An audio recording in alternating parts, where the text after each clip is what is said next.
आपके अपने YouTube channel short talks में स्वागत है। आज की इस वीडियो में बात करने वाले हैं क्लास 12th फिजिक्स में आपके टर्म 1 में देखिए जितने भी इंपॉर्टेंट सवाल बनेंगे मैं आपको टॉप 25 सवाल कराऊंगा जो आपके एग्जाम में आएंगे।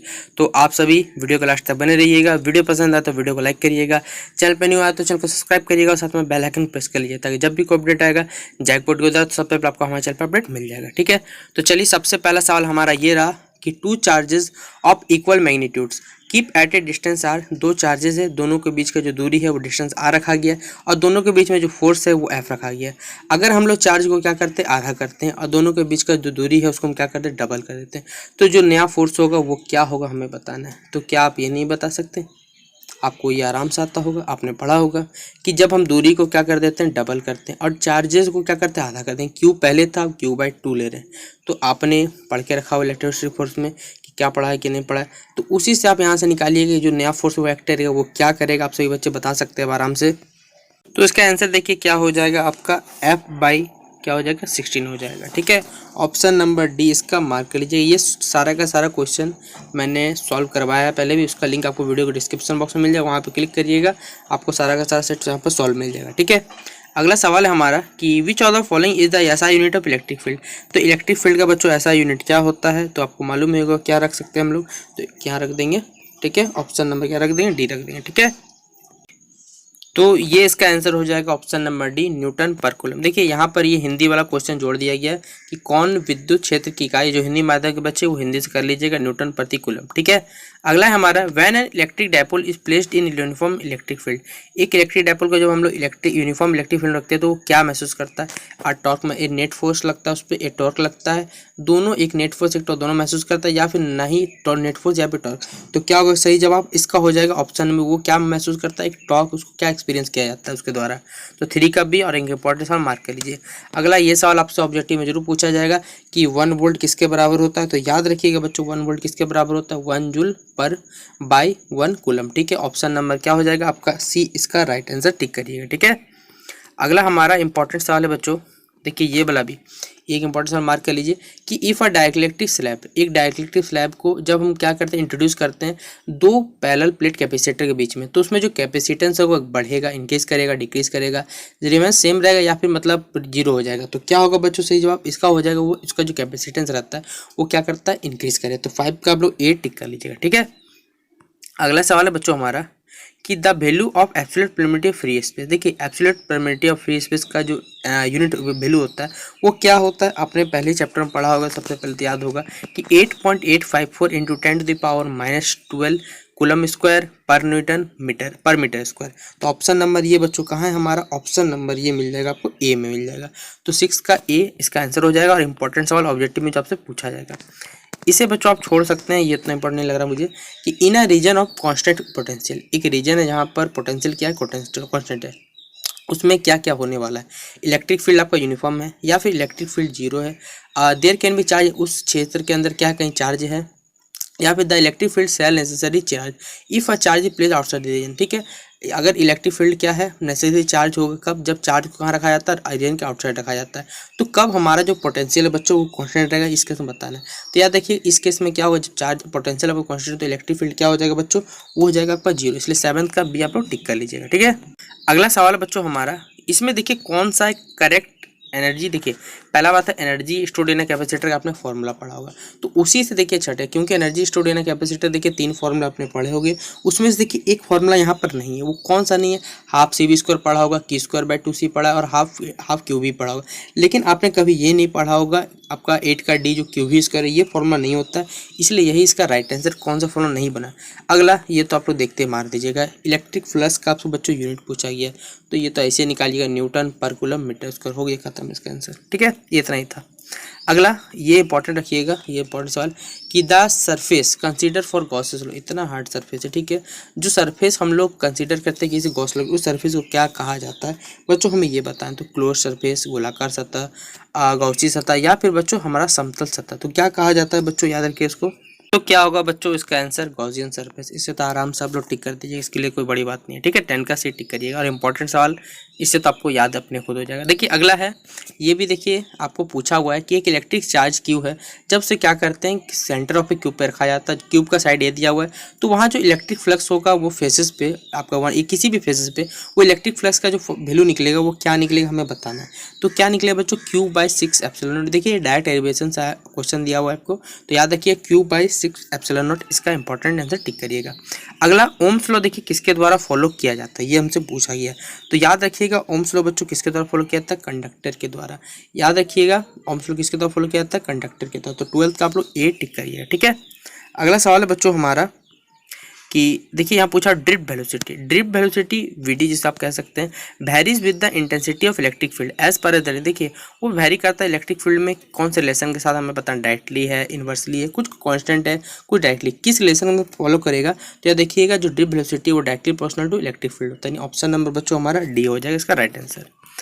अगला सवाल है, देखिए इंपॉर्टेंट मार्क करिए, ये किरचॉफ जंक्शन रूल किस पे बेस्ड होता है बच्चों, याद रखिएगा law of conservation of charge पे बेस्ड होता है। यानी चार्ज ना ही बच्चों घटेगा ना ही बढ़ेगा, जैसा था वैसे रह जाएगा। और ये इंपॉर्टेंट सवाल मार्क कर लीजिएगा। अगला बच्चों हमसे इंपॉर्टेंट सवाल पूछा जाएगा, किरचॉफ लूप रूल जो रूल हमारा, ठीक है, वो किस पे बेस्ड है। तो बच्चों ये जो बेस्ड है वो किस पे, लॉ ऑफ कंजर्वेशन किस पे बेस्ड है, एनर्जी पे। और आपका किरचॉफ जो जंक्शन रूल किस पे है, चार्ज पे बेस्ड है। ठीक है, याद रखिए दोनों के बीच का डिफरेंस। अगला है, ये भी इंपॉर्टेंट सवाल मार्क करिए, रेजिस्टिविटी किसी भी मटेरियल किस पे डिपेंड करता है बच्चों। तो याद रखिए किस पे डिपेंड करता है, टेम्परेचर डिपेंड करता है। तो 16th का आपका सी इसका राइट आंसर टिक करिएगा। ठीक है, अगला सवाल है हमारा, if n cell each of electromotive आपको दिया हुआ, ईएमएफ दिया, इलेक्ट्रोमोटिव फोर्स ई दिया हुआ, इंटरनल रेजिस्टेंस आर दिया हुआ, सबको करंट करते हैं पैरेलल में। ठीक है, जो टोटल ईएमएफ और इंटरनल रेजिस्टेंस होगा वो क्या होगा हमें ये बताना है। ठीक है, तो क्या होगा बच्चों, टोटल आपका जो टोटल ईएमएफ तो ये हो जाएगा, और इंटरनल रेजिस्टेंस क्या हो जाएगा आपको, R/N हो जाएगा। ठीक है, ऑप्शन नंबर ए इसका सही जवाब होगा।